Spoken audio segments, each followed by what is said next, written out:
Hey, what's up everyone?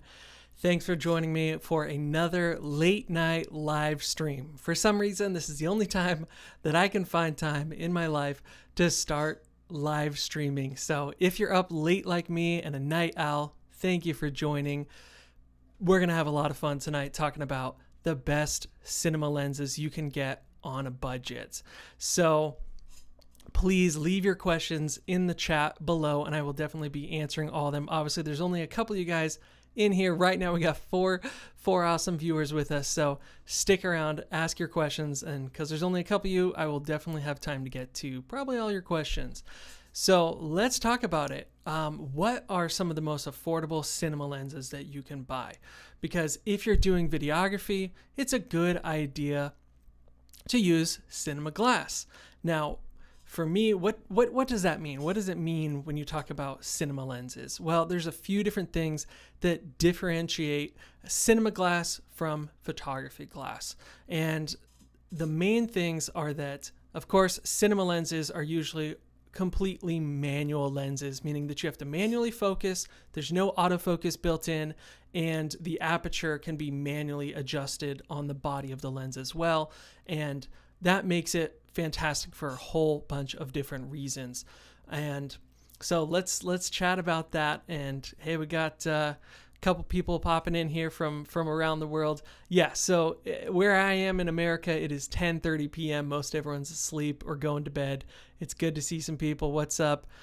Sean from Bangladesh. We got Leonardo from Uruguay. This is awesome. This is international right now. I love it. So great stuff. Well, let's keep going talking about these cinema lenses. So the cinema lenses that we're going to start talking about today are the Rokinon Cine DS lenses. Now, these are some pretty popular lenses when it comes to videography. You've probably heard about these lenses before. Maybe you own some, maybe you've used them before, or maybe you haven't. So I'm going to break down a bunch of different details about these, the advantages, the disadvantages, and then we'll talk about some other cinema lenses as well. So stick with me. Hey, what's up? Ronnie from Hong Kong. Thank you for joining us. Again, I'm getting people from around the world, so this is fun. We'll see if anyone in America is awake with me. So anyways, all right, so cinema lenses, we talked about how they're completely manual. So one reason that I love to go completely manual is that I know that I can get exactly what I want in focus and at the exposure that I want without relying on the camera, because the camera does have pretty good autofocus depending on which camera you're using, but sometimes it isn't perfect. It doesn't get what you want in focus. Maybe the subject isn't the right subject in focus, or the background, it's hunting for that. But when you're completely manually focusing, you have control of that. So that's why I like to do completely manually focusing. And then, of course, like we talked about, the aperture ring on these Rokinon lenses is so smooth. It is D-clicked aperture, meaning that you're not getting each of those clicks between f-stops. So if you're used to working with photography still lenses, you know that when you're changing the aperture, it clicks between your exposures, and it's super obvious, especially when you're actually filming. And a lot of times when I'm rolling an interview where the lighting may be changing because, say, we have sunlight coming in, well, I have to make some micro adjustments to my exposure, and that's the easiest to do with the aperture when it's smooth, and you can just slightly adjust it a tinge and kind of bring down the exposure or bring it back up if you need to, as opposed to doing something else like changing your ND filter or changing your shutter speed, which you really shouldn't do that. But let's say you're making adjustments like that on the fly. Those don't work as well as just quickly adjusting the aperture. So that's another great advantage of using cinema lenses. Hey, what's up? From Austria, we have Johans. It's 8 a.m. over there. What's up? We got Melbourne, Australia. And then, of course, we have a film company. What's up, dude? From California. So someone from America has stopped by. So that's cool. So Again, love all the international audience. It's so great interacting with you guys. So stick with me. Leave your questions below and let me know, like right off the bat, have you guys ever used the Rokinon lenses? Now, the ones that we're talking about specifically today are Rokinon Cine DS. And these are different from a lot of the other Rokinon lenses you see that might be just, they're ones for photography with autofocus built in, or they even have a Rokinon Cine lineup, but they're not DS. And what the DS lineup did was a couple of things.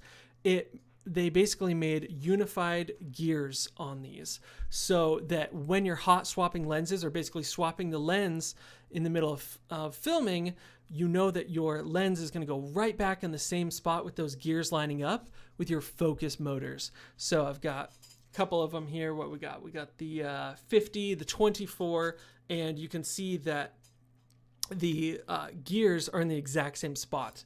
And grab this one. I think this is my 85. And they're also in the same spot here. So when you're doing those lens swaps, you don't have to worry about moving your focus motor around, which is a total pain in the butt if you're using all different lenses that have different focus gears on them in different spots. So that's a huge advantage to the Cine DS lineup. So if you are going to get the Rokinon lenses that are fully manual, make sure you get the DS version. And you have to really look for that when you're looking on Amazon or eBay. If you're picking them up used, make sure you're getting the DS versions. I've almost made the mistake of buying the wrong ones a few times. And if you're not sure, or maybe the seller isn't sure if you're buying them used, ask them if they're the DS version. Hey, what's up from Oklahoma? We have Elijah. Thanks for popping in. It's late over there, Oklahoma. It's got to be, 12:30 or something? All right. So, film company, you said you've owned all of them at one point. Yeah, the 14, 35, 85, 135. That's awesome. So, for me right now, I've used all the Rokinon Cine DS lineup. At the production studio that I work with, we have the whole kit. What I have is the 16 millimeter, 24 millimeter, 50, and the 85. And so far that's worked really well for me. But yeah, that entire lineup is really neat. So continuing on, kind of talking about hot swapping lenses and everything like that. Another great advantage to using these Rokinon lenses is that they cover a full frame sensor. So I've had a whole host of different cameras that I've owned and a ton of different cameras that I've used in my productions. So the fact that you can use these on pretty much any camera is awesome because, hey, I got to throw this on a full frame like my Sony A7S, A7S II. Boom, I have image sensor coverage. Or I want to throw it onto an APS-C lens like my Sony A6500, which I'm using right now.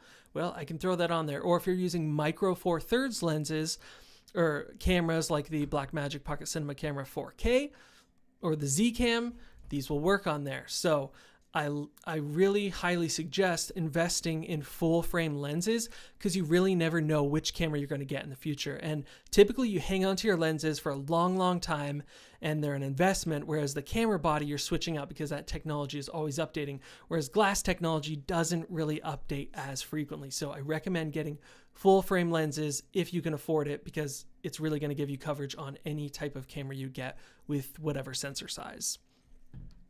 So another thing about that is if you're going to get cinema lenses, I recommend getting either Canon EF mount or PL mount because they're really some of the most adaptable lens mounts. So all of my lineup are the Canon EF mount, but not all of my cameras are Canon. Actually, none of my cameras anymore are Canon.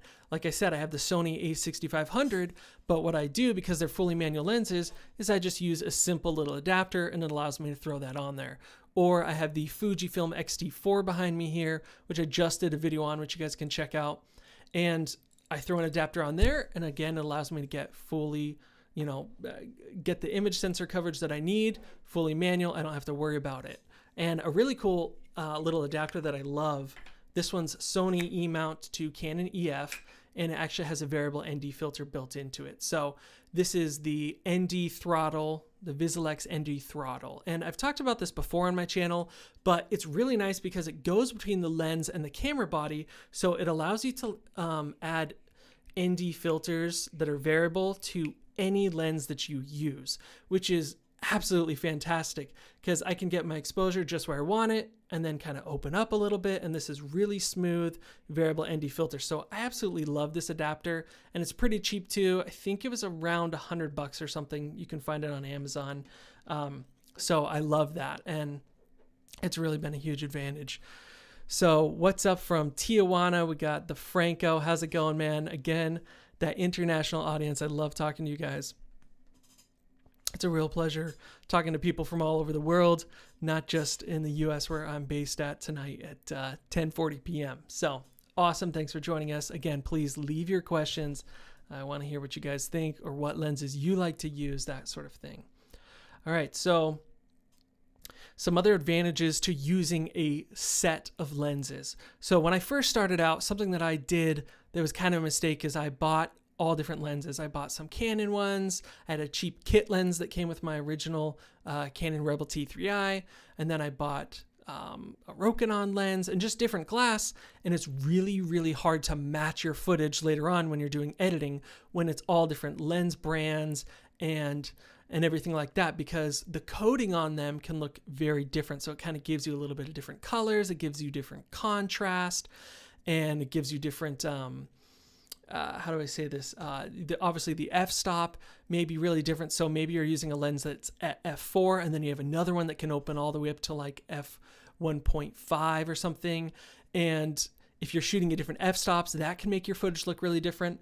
But the wonderful thing about these Rokinon lenses is that pretty much the entire set opens up to T1.5. So you can rest assured that whatever you're shooting, if you want to shoot everything at say T2 or T2.8, which is going to be a little bit more in focus, then you can do that. So your footage is going to look pretty similar between whichever lens you're using.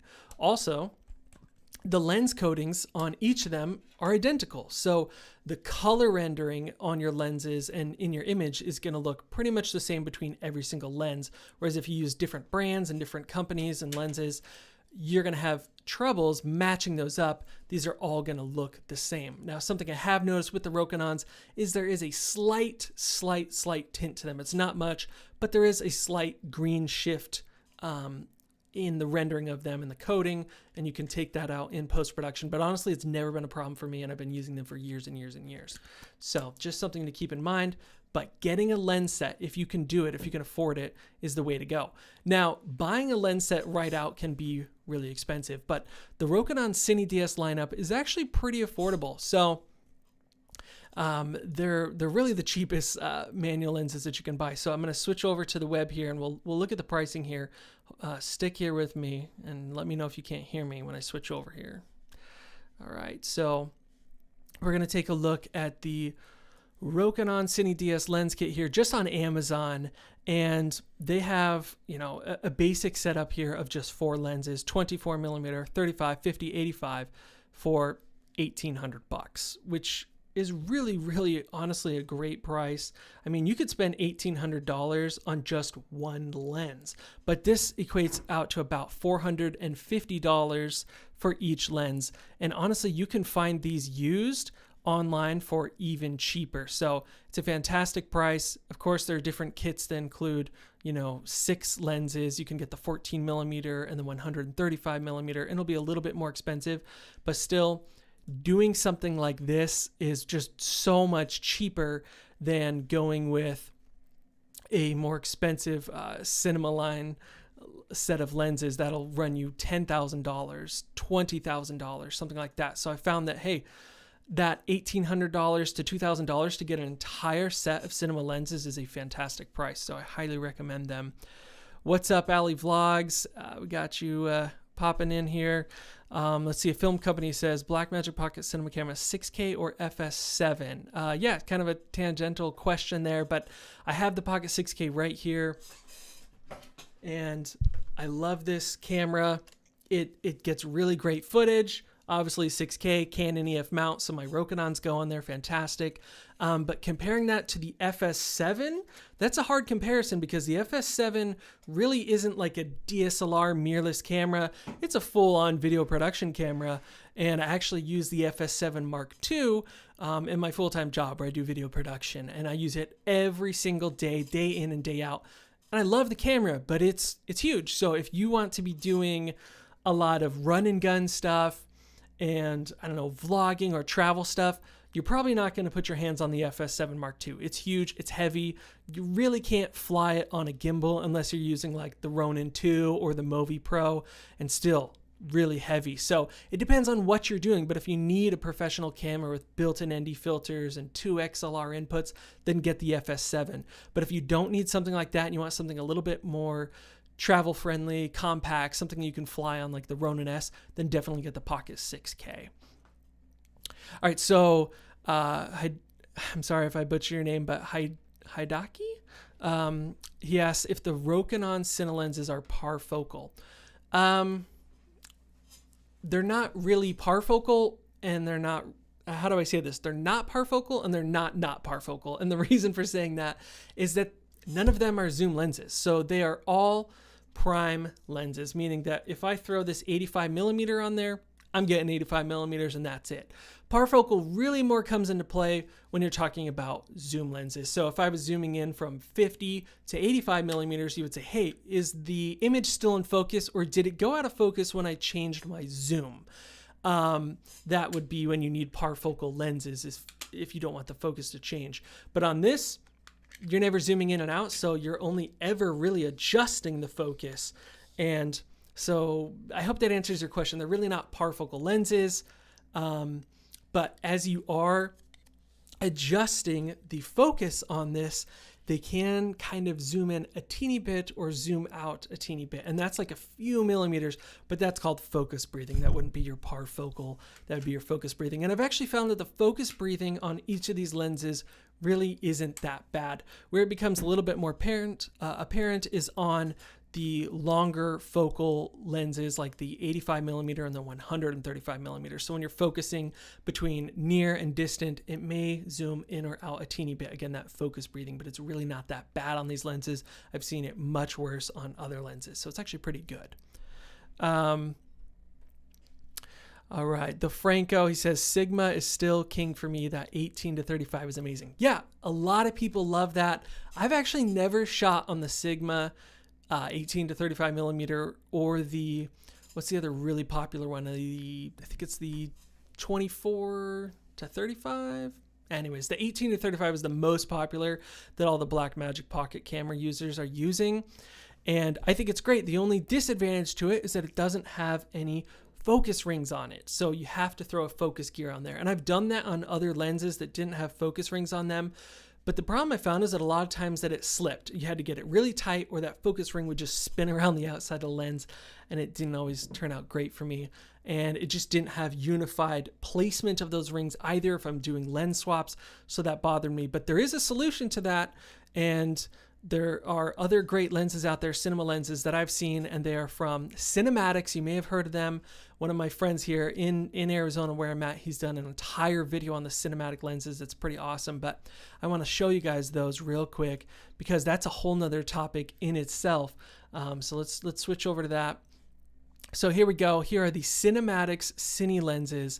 And these are the Sigma 18 to 35 lenses, just rehoused, just like you talked about, but they're rehoused into cinema body. It's fully metal. It has, standardized gears on them, so you can use it with a follow focus.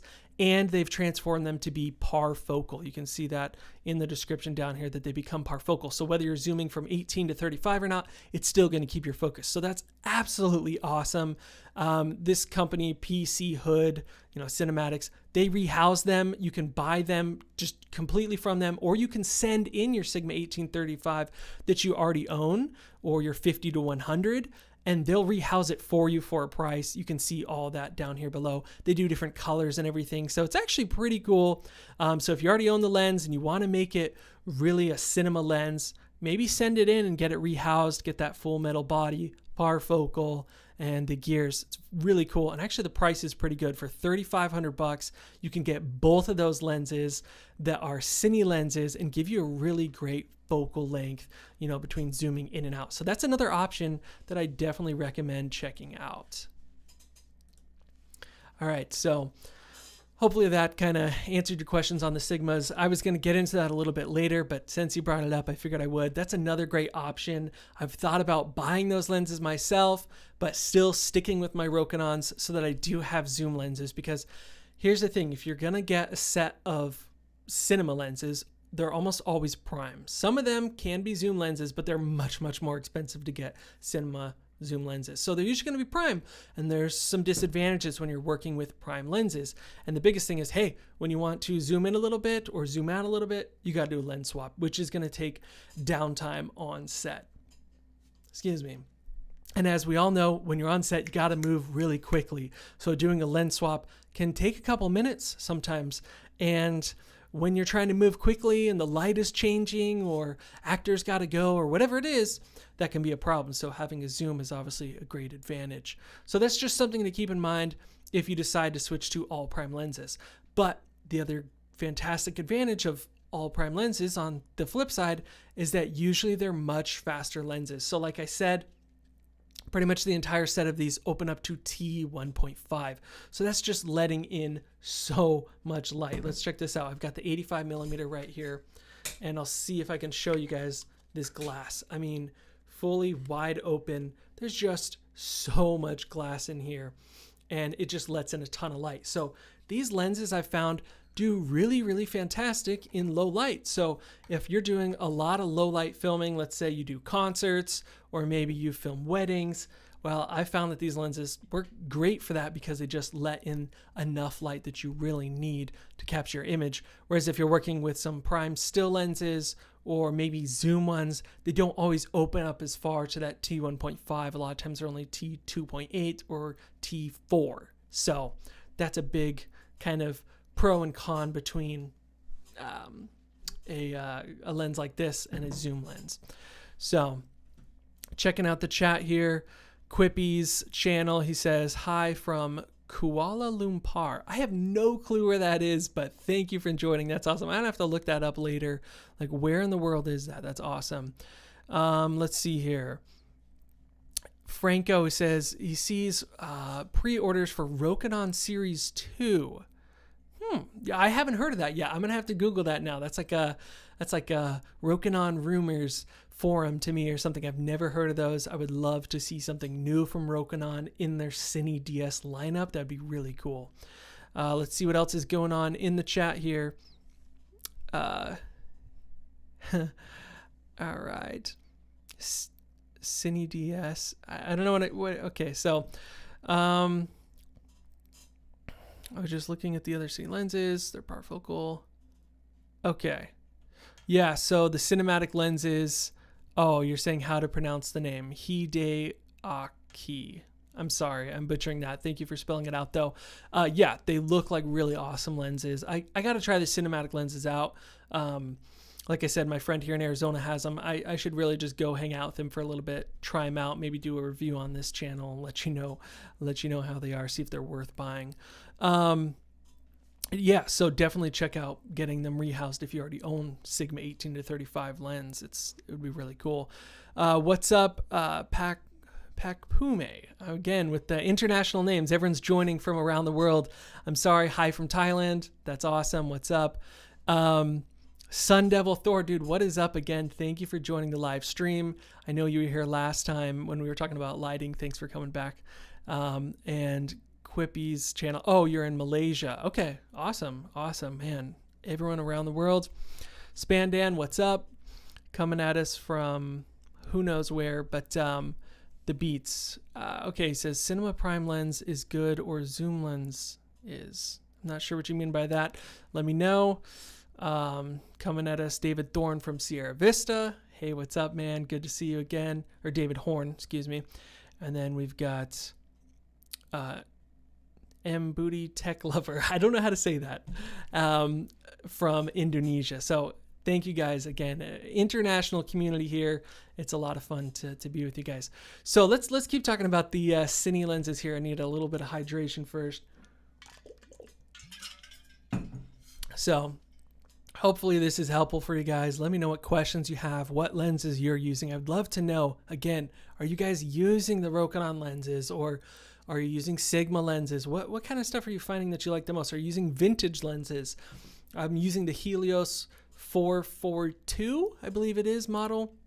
And I love that lens. It gives you that beautiful, bokeh that's very swirly. That's a great lens. I really want to get the rehoused one from Iron Glass. You guys got to check that out. Random tangent. Okay, we got to look at this. This is such a cool lens. It's really amazing. So let me see if I can find that Helios Iron Glass. It's such a cool lens, and if you're not familiar with it, you got to check this thing out, because if you love the look of that swirly bokeh, they've rehoused it into a fully metal body, and it just looks so cool. Let me pull it up here. All right, so here it is, the Helios 442, and it's $950. It's a lot of money.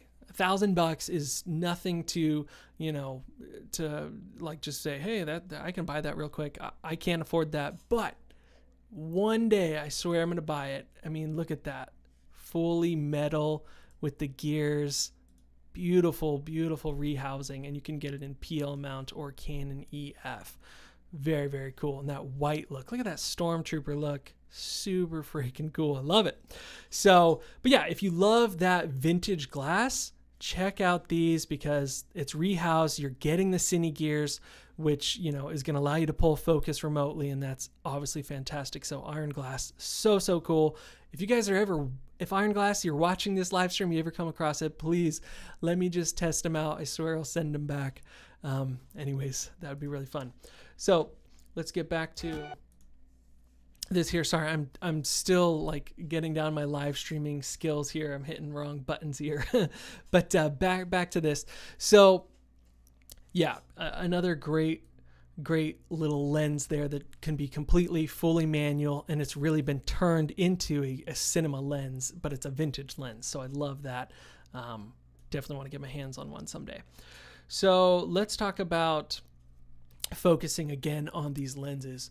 So the great thing about these prime lenses is that all of the focusing is done internally. So I'll see if you can see this here, but as I focus the lens, you see the glass is kind of moving in and out, but it's all within the lens. The front lens element does not move forward or backwards at all, and that is huge. If you use even a prime lens that's like a normal photography lens, a lot of times that front element moves in and out as you're changing focus, especially if you're zooming in and out. It'll go woo, way out and way back in, and that is not great for doing video, especially when you're using a matte box. Like you can see in the back here on my Fuji X-T4, I have a matte box, and if that lens is moving in and out, well, that's going to smash up against the matte box, and it may restrict it from even being able to move in and out, which is a huge problem. Or that front lens element might completely spin or rotate, which is going to mess with your ability to use a matte box, because all of a sudden your whole matte box is rotating as you change your focus or zoom in and out. And another problem with that is that if you're using variable ND filters on the front, well, as you're spinning it, that may change your exposure as well. So it's fantastic that all the focusing is done internally in the lens and it doesn't move in or out at all. That's another great advantage. So if you guys have run into that problem, definitely consider something like this, because I know that when I was first starting out, I didn't really grasp that, and I didn't know there was a difference. And so that was a big mistake until now. Now I really understand that. So hopefully that makes sense. All right, checking out some more questions here. The Franco, he says, what do you prefer, zooms or primes? It's the old debate. Does it depend on the job, etc.? Kind of talked about this a little bit already.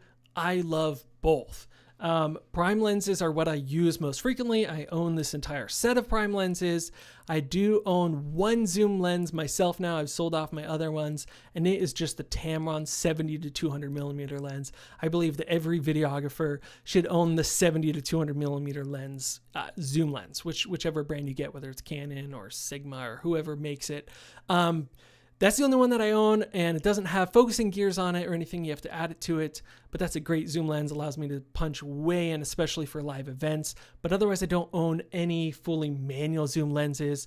Now, at the production studio that I work at, we use a Sony zoom lens. It's the Sony G Master, and it, I believe, is an 18 to 135. It's fully manual. It's fantastic, but it's $4,000, and I just don't have the budget for something like that. So to answer your question, really, if I could afford zoom lenses that were fully manual, I would definitely buy them, and I would probably use them in tandem with prime lenses as well. They both have their advantages and disadvantages.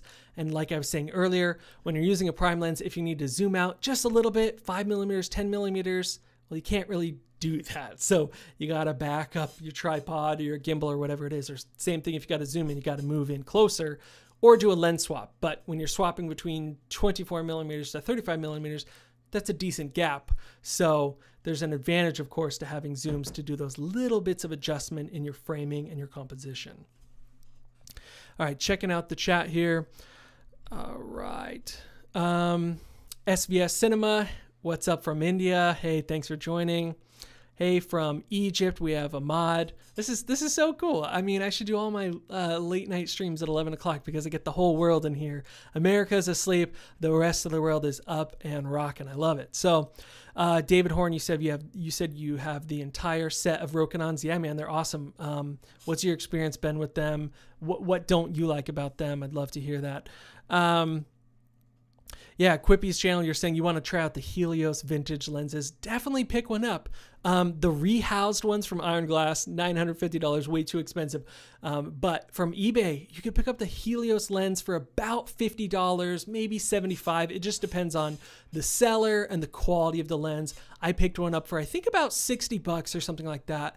So just look at the pictures, see the quality of it, make sure that it's in good condition.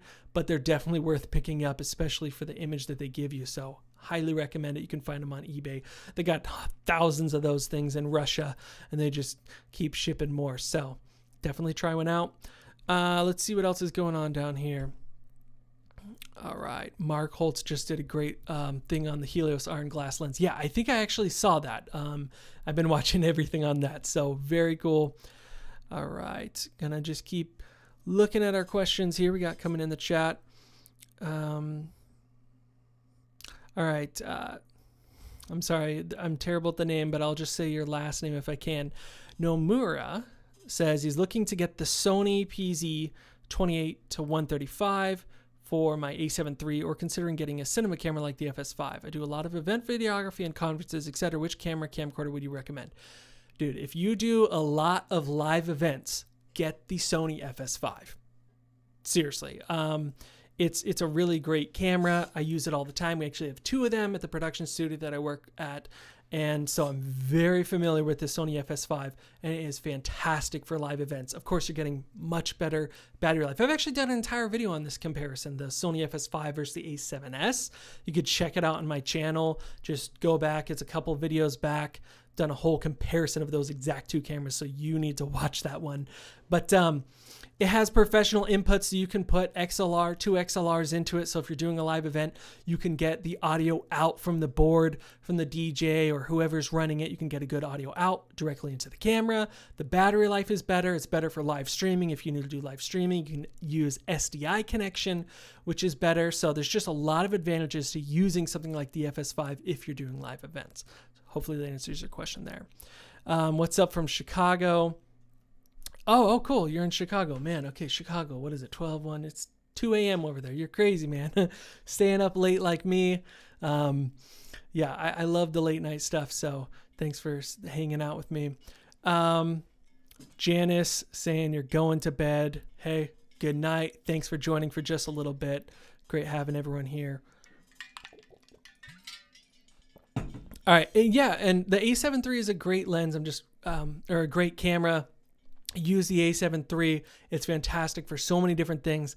But if you're doing live productions and live events, the FS5 is really fantastic. Maybe if you can afford both eventually, put one on a gimbal and use the other one on a tripod as your main A cam. That might be a good option too. All right, Janice, you're saying you got to go to school. Man, I don't know what time it is where you're at, but have fun at school. Man, are schools open right now? We all know what's going on in the world. I thought all the schools were closed, but hey, good luck with that. Okay, Andy Baby says, what do you need a 70 to 200 millimeter lens for? Sports, concerts? Yeah, so I use the 70 to 200 millimeter lens mostly for live events. When I used to do a lot of weddings, it was a must-have. You got to have something to punch down the aisle and get that bride and groom, or get, people dancing and interacting, but without being too close to them and getting up in their business. So it's a fantastic lens to have for live events. Obviously, if you're filming any sort of concerts, which I've done plenty of live events and concerts and dance recital type things, you got to have a really good zoom lens, especially when you're setting up at the back of the auditorium or the venue and you got to punch way in. And the 70 to 200 millimeter lens also just gives you a great blurred out background and awesome compression. So it can look good for other things too. I've used it for more narrative work and commercial work, and I just want a really, really blurred out, compressed background. The 70 to 200 millimeter lens is fantastic for that. What's up, Ganesh? Thanks for popping in. Sun Devil Thor, he says, I love my Canon FD 70 to 210 millimeter that I got for $10. That's crazy. Wow, what a steal. Paid more for shipping, $12. That is awesome. Yeah, those Canon FD lenses, I haven't used them personally yet, but I know a lot of people love them. It's kind of that vintage look. They're a little bit softer, and obviously you can pick them up really cheap, $10. So great lens, and I've seen people kind of cine mod them and put gears and things on them, so I know you can get a whole set of them for pretty cheap, so that's really cool. All right. Hi from India. Ganesh says, I have a MacBook Pro and it's got an HDMI input. Can't I connect my A7S through to HDMI for live streaming? Not like that. So another side tangent here. I'm live streaming this right now. But it doesn't matter if your computer has an HDMI input. You can never connect a camera right into a computer. It just doesn't work. It doesn't read it. You have to have something in between to read the video signal and tell the computer what it is. So the cheapest really piece of equipment that you can buy is the Blackmagic mini recorder. And I'll try to leave a link to it or something, but just Google Blackmagic mini recorder. That will allow you to plug in your camera's HDMI or SDI into this little box and then plug it into your MacBook Pro so you can do live streaming. And you got to use some sort of software. OBS is what I'm using right now for live streaming. It's free and it allows you to kind of control your image and everything like that and make sure that your camera gets in for live streaming. You can use it for Skype, Zoom calls. I've been doing hundreds and hundreds of Skype and Zoom calls for work and filming those for people. And we run the Sony FS7 into it and a couple other cameras, and we're doing it all through that Blackmagic mini recorder and OBS typically, or Skype or Zoom or whatever it is. So yeah, you need something like that if you want to do live streaming. You can't just plug the camera directly in. So hopefully that helps you, Ganesh, gives you a better idea. All right, so Ronnie is saying that the 28 to 135 f4 Sony lens, it's f4. The lens capability wasn't fully realized when it was released on 2015. Now it works with the A7 II. Do you have any experience with it? I haven't used the 28 to 135. I have used Sony's 18 to 135 zoom lens, and it was an f4.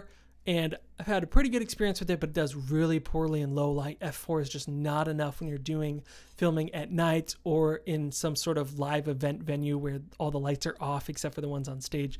Doesn't do nearly as well. I prefer to get a lens that's f2.8 or wider. Really, I actually don't own any lenses that can't stop down to at least f2.8. I've sold off anything that stopped at f4. It's just not good enough for what I need. I need a faster lens, typically with a shallower depth of field and better low light performance, but they're much cheaper. So if you're on a budget, going with f4 can definitely work. So hopefully that answers your question. Spandan says, which anamorphic lens is good for the Sony a7R4? So if you want to get into anamorphic lenses, I've done a couple videos on that. Really, the only affordable anamorphic lens right now is from Ciru. I don't know how to say that, Ciru, and they have right now the only focal length that they have out is the 50 millimeter, but it is an APS-C lens. So if you're filming on the A7R4, you're gonna have to crop into APS-C, which you can do in the menus, and then you could use the Ciru lens on it, but you're only gonna get that 50 millimeter focal length. Also, that lens is only a 1.33 anamorphic lens. So it actually doesn't compress the image that much and give it that really beautiful anamorphic look. You don't really start getting that until you get to about 1.8 or a 2 times stretch. So the 1.33 gives you a little bit of that vibe. It gives you those cool blue lens flares, but it doesn't give you that stretch and compression that you get at a 2 times stretch. So the lenses that I love using are the Atlas Anamorphic lenses. They have a 2 times stretch, and you could use them on the Sony a7 III or a7R4, but you got to use an adapter to get them onto there.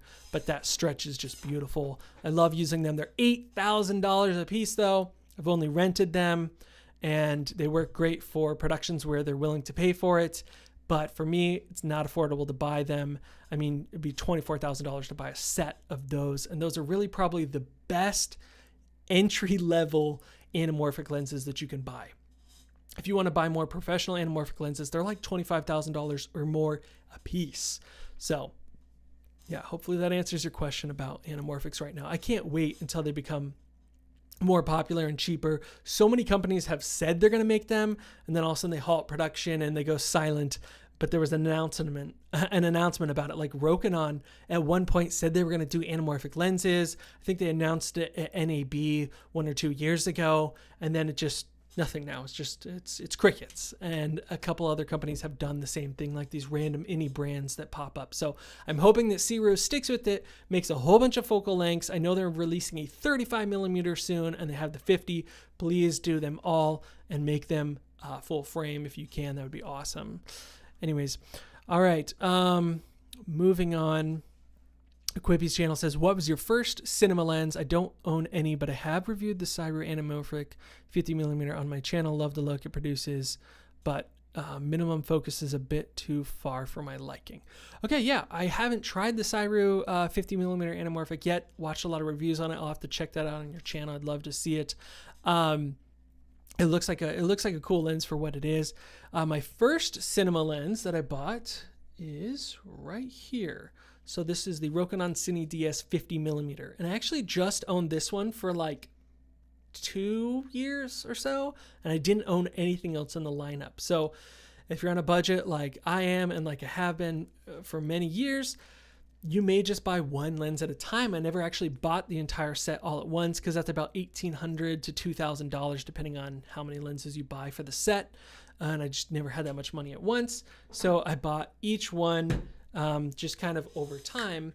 And some of them I bought new, some of them I bought on eBay, but most of them I got for about maybe $100 cheaper than they are brand new, just over time. And I have another one back there on the Fujifilm X-T4.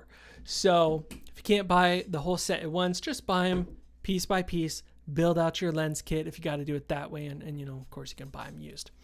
So hopefully that answers your question there, but I plan on building out my cinema lens set further into the future. Probably won't be buying any more Rokinon ones because I pretty much have all the focal lengths that I need, but I might be looking at those Sigma Cinematics rehoused or possibly the Sigma Cine lenses eventually. So we'll see, but I definitely plan on getting more. I'd love to get some fully manual zoom lenses.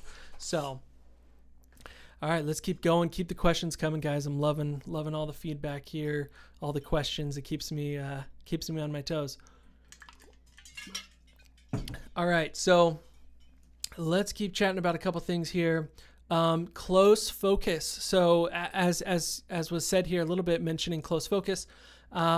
Close focus on the Rokinon Cine lenses is pretty good at the wider focal lengths. So let me see here. I think I have the 16mm right here. Yeah, so no, this is a 24mm and I got the 16mm back there. Both of them do actually really well at a close focusing distance. The wide angle lenses do pretty good at that. But once you jump over to the 85mm and then 135mm, it gets really bad. The closest focus distance is like 3 feet or more. Sometimes like in about a 3 to 4 foot range, and it's not great. So yeah, I mean, this says right on the side that it's 1.5 meters is the minimum focus distance.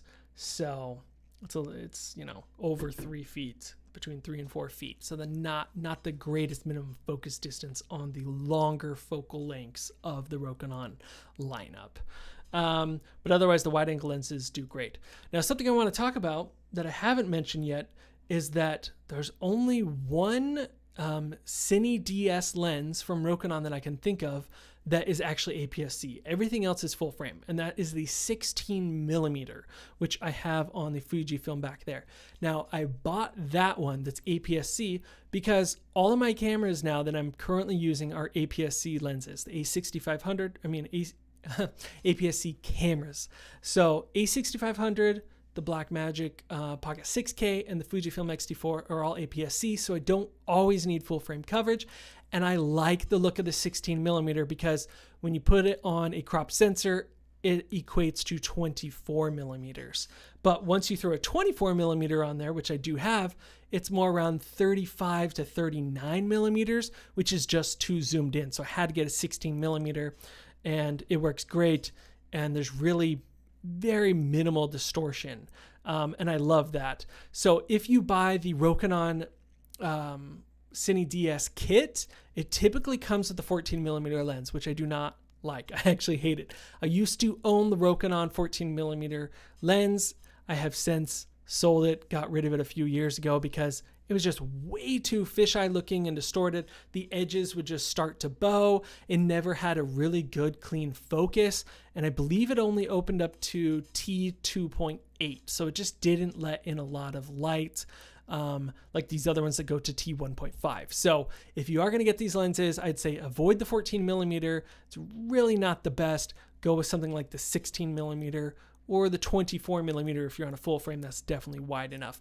But on a crop sensor, 16 millimeter is going to give you that 24 millimeter equivalent. So anyways, that's just a little side thing there. If you are going to invest in these and you're using crop sensor lenses, pick up the 16 millimeter lens. It's pretty sweet. All right. So what's up, Naveen? Thanks for popping in with us here today. And let's see what else we got going here. So another question here from Haida. I just can't pronounce your name. Haidakai. You say, in your opinion, what would be your next investment regarding gear? Camera body, lenses, lights, audio, or accessories like gimbals, etc. What helps you decide? That's a really good question. So I'm constantly kind of switching out my gear and upgrading my gear. So what helps me decide? That's a good question. I just got the Fujifilm X-T4, brand new camera. And would I say that I really needed that camera or that camera body? No, I didn't, but I wanted to get into the Fujifilm world, try it out, and give it a review. And I've really been liking it. It's great for photo and video. But if I need to upgrade something, it's kind of been over time. I guess I have to go back to where I started. The first thing I did was buy a camera, and then I started getting lenses. And I kind of started with cheap lenses, but I would say you need a good set of good glass because it's actually what's in front of your sensor and what produces your image and how good it looks. So if you have crappy lenses right now, I'd say upgrade your lenses to some better lenses. That's the first thing I do. Once you have a good camera body and good lenses, definitely get some decent lights. Your lighting is probably the most important thing, even more than the camera and lens. Get some good quality lights. Obviously, there's a bunch of companies out there that make great lights. You can get stuff from Aperture. I only have one Aperture light. Everything else, I got Falcon Eyes. I have the ETC Source 4. I've used the Airy lights. So I would definitely recommend getting some good lights. And if you have cheap lights right now, like really cheap LED lights or cheap fluorescent tube lights, definitely upgrade your lighting. So it's kind of like, hey, you might start with budget stuff, but the next thing is to kind of upgrade it to be a little bit higher quality. So I'd say the next thing is get really good lighting. And of course, if you're using a cheaper microphone, next, get a higher, better microphone. But it's okay to start all on budget things. That's what I did. I've just upgraded and upgraded over the years as I've gotten more and more jobs. So it's hard to pinpoint exactly what's the next thing I would do, but kind of the best way to answer that is that get a good camera body, get some good lenses, and get some really good lights, and then kind of go from there. And of course, get a good microphone. You're going to need a decent mic. So hopefully that kind of answers your question. Quippy saying, what lens do you have on the X-T4? Yeah, so the lens that I have on the X-T4 right now is the 16 millimeter Rokinon Cine DS lens. And like I was just saying earlier, I love it. It gives me 24 millimeter equivalent, which is just wide enough that I need. I really don't like to go wider than a 24 millimeter look because it starts to look too fish-eyed and distorted and my lines start to bend. I never really go out further than 24 millimeters on, equivalent on a crop sensor or a full frame. Wider than that, I find I don't really like the look of. It looks unnatural. And yeah, you're still shooting on the XT3. Fantastic camera. I don't really think you need to upgrade from the XT3 to the XT4 unless you really need in-body image stabilization. Otherwise, you probably don't need to upgrade. So stick with it. Google Dougal says, hello, what is up? I love the name. That's fun to say. Andy Baby says, what's the cheapest fluid head tripod you'd recommend? So cheapest fluid head tripod, I would probably go with the Benro S8. And I've got that, packed away right now. It's right there. It's right behind me. It's really blurred out. But that is the S8, and it is a fantastic fluid head. It's a ball head, which if you're not familiar with that, basically allows you to level out the head without having to level out each of the legs individually, which can be a total pain when you're trying to get it all, leveled properly. So definitely the Benro S8 head is fantastic. It's heavy duty. It has, different fluid head adjustments to it. You can make it more resistance, less resistance, more counterbalance, less counterbalance. And it's a standard Manfrotto plate. So you can use any Manfrotto plate on there and slide it on and off between your different rigs. So I absolutely love that. It's the best one that I've found so far in kind of a budget realm. And so I'm a big fan of it. Definitely check that out. I've done a whole video on the Benro S8 tripod that you can check out on my channel. If you want to see a review of it, just go back and look for Benro S8 tripod on my channel. So hopefully that helps you out, Andy Baby. It's a really nice one. All right. So Quippy says he's really eagerly waiting for the Canon R5. Says your main workhorse right now is the EOS R as you're a photographer first. And then you say, do you reckon you'll get the R5? Yeah, I mean, it looks like such a cool camera. Obviously full frame, 8K and a mirrorless Canon camera sounds amazing. But as we know, there's a lot of rumors floating around right now. What's it going to cost? Is it going to be $4,000, $5,000, $6,000? I just don't know. And for me right now, the most expensive camera that I've personally purchased was $2,500, the Blackmagic Pocket 6K. So going up to that $4,000 range is quite a bit of a reach for me. And so I don't think that I'll pick it up right now. Maybe if I get a big job and, have that extra cash flow, then I'll invest in something like the R5, but it's really just not budget friendly for me to buy something like that right now. And I don't need 8K. That's the thing, is on the Pocket 6K, don't tell anyone, but a lot of times I'm shooting on 4K on it. I'm not even shooting 6K because the files are so big. It's hard on my computer. It's harder to edit. And guess what? Almost everyone, clients and people online, are watching things in 1080p or less, 720p. If you're watching it playing back on Facebook or something or on mobile, a lot of times it's 720p or even lower. So 6K can definitely be overkill, and 8K is like pretty much massive overkill right now.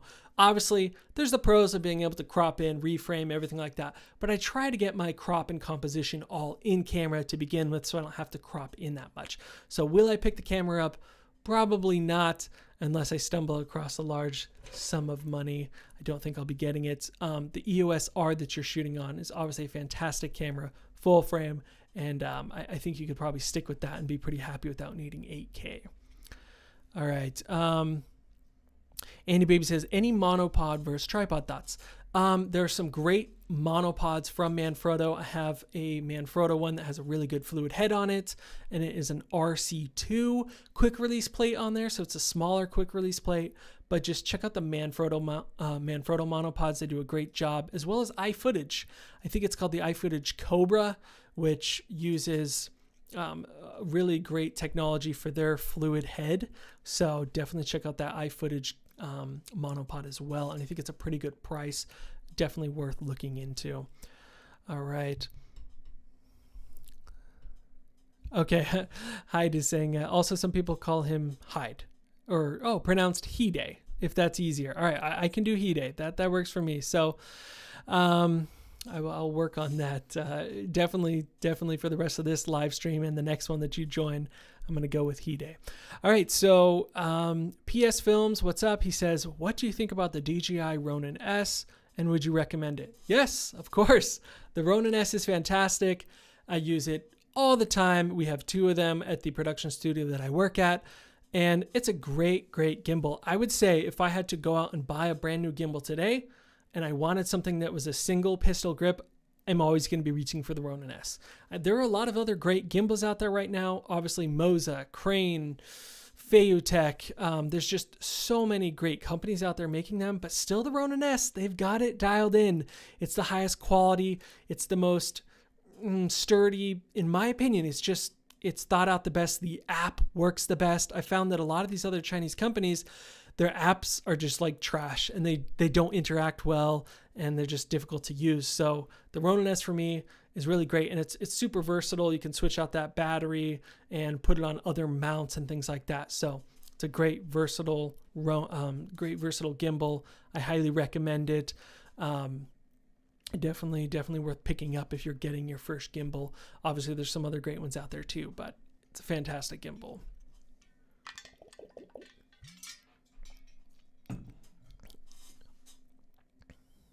All right, so yeah, Quippy saying that he's more excited about the R5 just for the 4K 120 frames per second. Yeah, obviously that would be awesome. Again, that's pretty specialty though. I mean, there's not a lot of times that I'm needing to shoot in 120 frames per second. Maybe you do, but for most client work, I'm shooting in 24 frames per second, right? I mean, most of the stuff that I deliver, it's in normal real time. It's talking head, it's commercial work, or maybe it's live stream stuff or live events. I'm doing 24. But if you want to get that buttery smooth B-roll, obviously 120 frames per second is going to be gorgeous, especially in 4K. But again, not totally necessary. The Fujifilm X-T4 that I have back here shoots in 4K 60, and I've been loving that. I just released a video on that in 4K 60. Definitely check that out. And I find that that's pretty much slow enough for me. I think it looks great. Of course, going slower is awesome. They have 240 frames per second in 1080p on the X-T4. And again, that extreme slow motion looks awesome. But most clients and most videos are being watched and delivered in 1080p. You don't necessarily need 4K. So if you are thinking about buying it, it may not be worth the $4,000 or $5,000 to go to 4K 120 frames per second, because it is just so specialty. Obviously, it's beautiful, it's awesome, but not totally necessary. All right. Annie Baby says, were you nervous or shy about making your face public? I don't know. I mean, I've been doing YouTube for a couple years now. Let's see, I started my channel, I think, in 2013, so it's more than a couple years. It's like 7 years. What am I saying? And no, I wasn't really nervous. It's fun. I love talking to you guys. It's good to interact with you guys. So, no, not too worried about that. But obviously, for some people, it's a little bit more difficult to have that confidence to get out there, put yourself out there. You get crazy comments, I get mean comments, but it's all good. Doesn't matter. So, all right, let's get back on the topic of these lenses. We're rolling up to almost an hour, and I want to cut this off in the next 5-10 minutes so I can go to bed and you guys can go about the rest of your life. I want to wrap up a couple things about these lenses. So to quickly just focus on a few more things, they don't have a lot of color fringing, which if you're familiar is kind of that blue or purple look that you get around people's hair and their bodies, especially when they're backlit. I don't find that it's very pronounced or dramatic on the Rokinons. So that's a great reason to pick them up. They don't have a lot of color fringing. Again, the distortion is not bad on them unless you're using the 14 millimeter. Stay away from that one, in my opinion. Do not like it. So yeah, the disadvantages of using fully manual prime lenses, as we said, is, you can't zoom in and out. You got to walk your camera closer in and out. Another disadvantage is that you don't have autofocus. So if you're running on a gimbal a lot, you got to use a follow focus.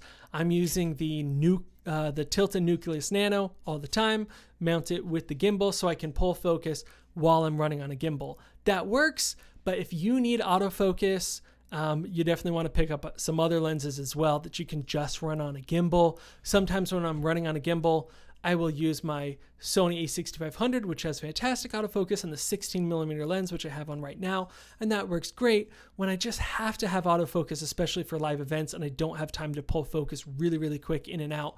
But when I'm working on something more narrative or commercial, I'll use manual lenses on my gimbal and pull focus manually. That can be a disadvantage, though, if you don't have a way to pull focus manually.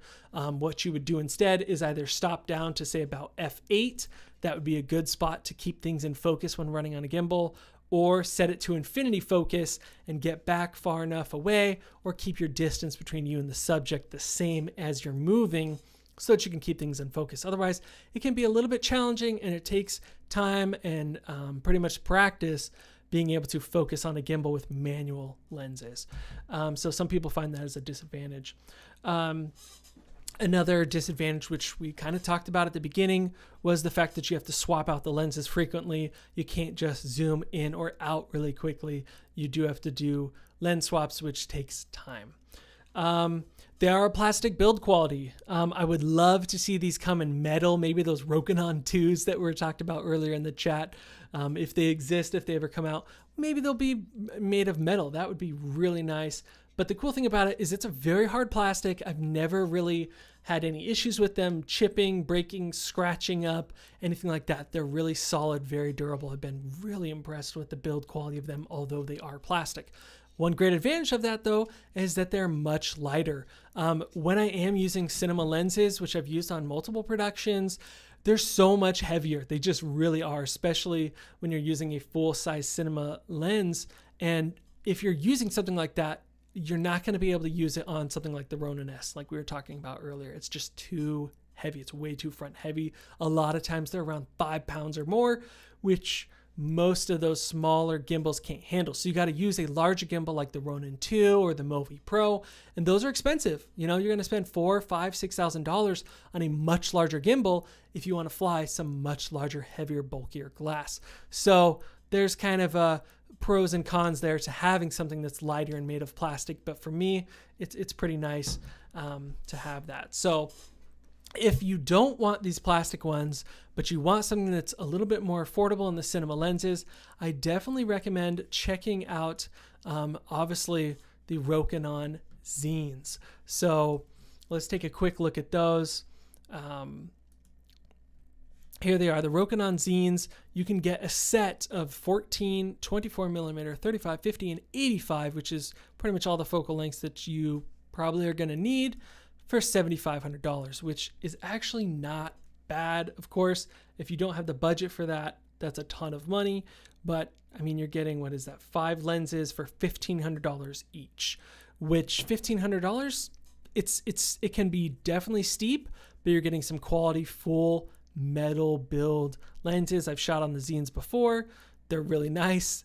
They have great quality. They're not crazy different from the Rokinon lenses, like in sense of image quality or look, but they definitely have a much, much better build quality. So I would recommend checking those out if you want something that's a little bit more professional, but you don't want the plastic or the small build quality of the Rokinons. Sometimes these get a bad rep. I hear a lot of more people that are doing a lot of professional shoots kind of laugh or gasp at the Rokinons, like, oh, the Rokinons, I'm way too good for those. Nah, dude, these are great. They produce a sharp image, a clean image. There's not really a lot of character to them because they are pretty clean and sterile. So if you want something with a lot of character, look at the vintage glass, but they're just a good all-around glass. But if you want something a little bit more pro and you have the budget, go with the Zines. And if you've really got the budget, I would say go with the brand new Xeen compact ones. Let's take a look at those.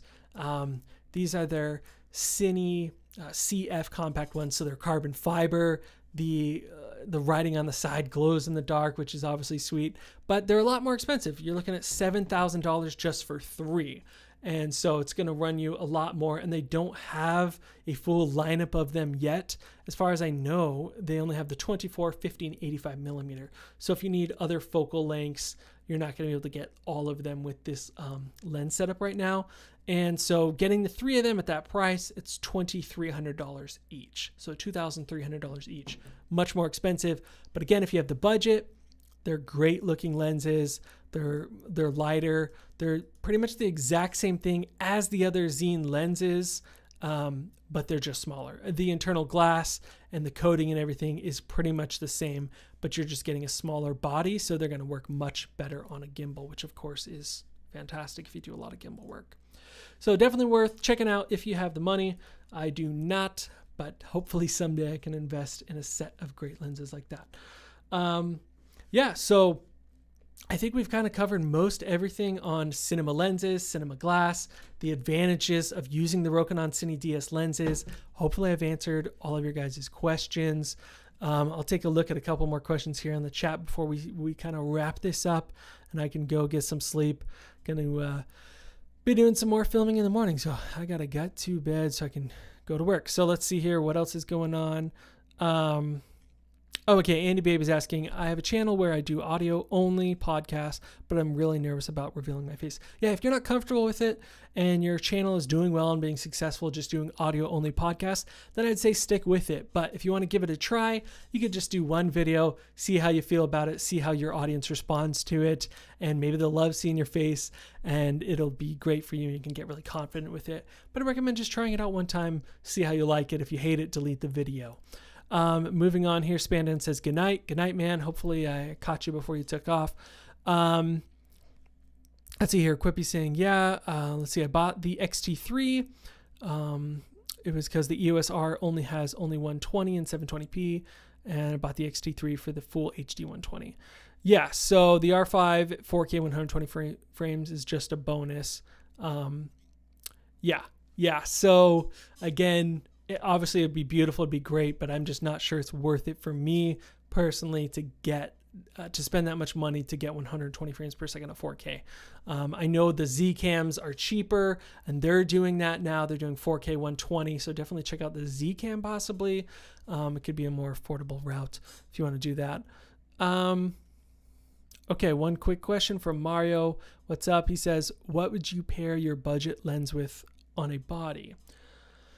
Yeah, so I'm using all different bodies, but if you really, the Rokinon lenses are so adaptable because if you get the Canon EF, you can go in just about anything. The first camera body that I put it onto was the Canon Rebel T3i, which only shot 1080p, and it looks great on there. So really, you could pair this with just about any camera that can be adapted to for Canon EF glass.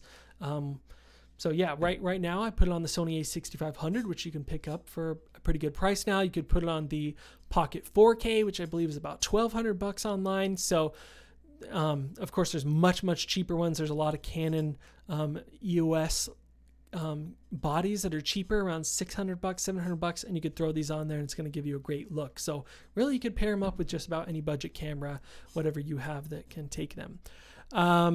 Yeah, so thank you guys so much for stopping by, hanging out with me tonight. It's great to be with everyone from all over the world, talking about cinema lenses. Hopefully I answered as many questions as I could in the chat about the most affordable cinema lenses and why you should buy them. If you've been on the fence about getting some cinema glass, hopefully this kind of tips you towards that way, and maybe you go out and invest in your first cinema lens or invest in the next couple, or maybe some rehoused ones that we've looked at. Really, honestly, hope that was helpful to you guys. I will catch you in the next live stream. Honestly, it's super random. Might be another late night. Who knows when it's going to be. But thank you guys so much. We will check you out in the next video. It's been a great pleasure. See you guys later.